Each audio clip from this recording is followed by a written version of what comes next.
وحی کے مطابق مسلسل بولنے والا آگے کہہ رہا ہے کہ اگر میرا چچا یہ رشتہ منظور کر دے گا تو رشتہ منظور ہے، اب مجھے اجازت ہے جملہ کہنے کی ہے، یہاں تک لے کے آئے مجھے ایک جملہ کہنے کی اجازت دی گئی، یعنی اللہ کی وحی کا انتظار نہ کر کے اپنے چچا کے مشورے کے اوپر عمل کرنے کے لیے نبی راضی ہے۔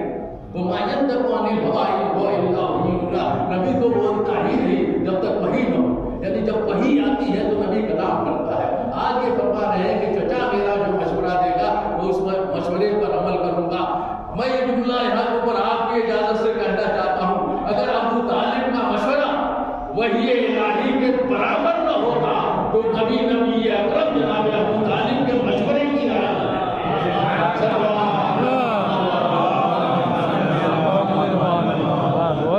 دنیا کیا سمجھ سکتی ہے؟ دنیا کو کیا معلوم ہے کہ منزل کیا ہے اور رتبہ کیا ہے؟ تو نکاح انہوں نے پڑھا، خطبہ انہوں نے پڑھا، ہمارا وہ لے کے گئے ساری چیزیں یہ اس قسم کی ہیں، اس سے ہٹ کے جتنی چیزیں ہیں وہ الگ ہے، اس لیے کہ بہت سی چیزیں جو دین میں داخل ہوئی ہیں، بہت سی چیزیں جو دین میں داخل ہوئی ہیں وہ پہلے کی ہیں جو دین میں داخل ہو گئی۔ جناب عبدالمطلب نے نظر مانی تھی کہ 10 بیٹے ملے تو ایک بیٹا قربان کر دوں گا۔ کس بیٹے کے نام قرآن نکلا؟ قربانی نکلی جناب عبداللہ کے نام، جناب عبداللہ کے نام قرآن نکلا۔ عبداللہ بھی اگر اس دنیا سے چلے جاتے تو پھر سلسلہ نبوت کہاں آگے بڑھتا؟ نبی پھر یہ سلسلہ دین کا شریعت کا تو رائے دے کس نے؟ تو اونٹوں کو اس کے بدلے میں پورا ڈال دیا، پورا ڈال دیا 20 تو 100 اونٹ تک جب تعداد پہنچ گئی، 20 بڑھائے 20 رکھے گئے،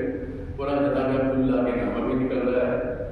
پھر 20 آئے 40 ہوئے، پھر قرآن ڈالا گیا، پھر انہیں کے نام نکلا ذبح کرنا ہے، پھر 20 اور بڑھائے 60 ہو گئے، پھر قرآن انہیں کے نام نکلا،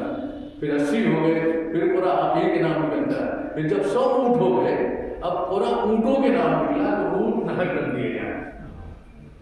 اور یہی آج قیمت ہے ایک انسان کی، اگر خوبہ کی صورت میں دیا جائے شریعت اسلامیہ مقدسہ مطہرہ میں ایک انسان کے جان کی قیمت جو ہے 100 اونٹ قرار دے دی گئی ہے۔ آج بھی یہ مسئلہ فقہ اسلامی کی کتابوں میں باقی ہے، اس وقت ابھی نبی دنیا میں تشریف نہیں لائے تھے، ابھی شریعت محمدیہ نہیں تھی، تو یہ 100 اونٹ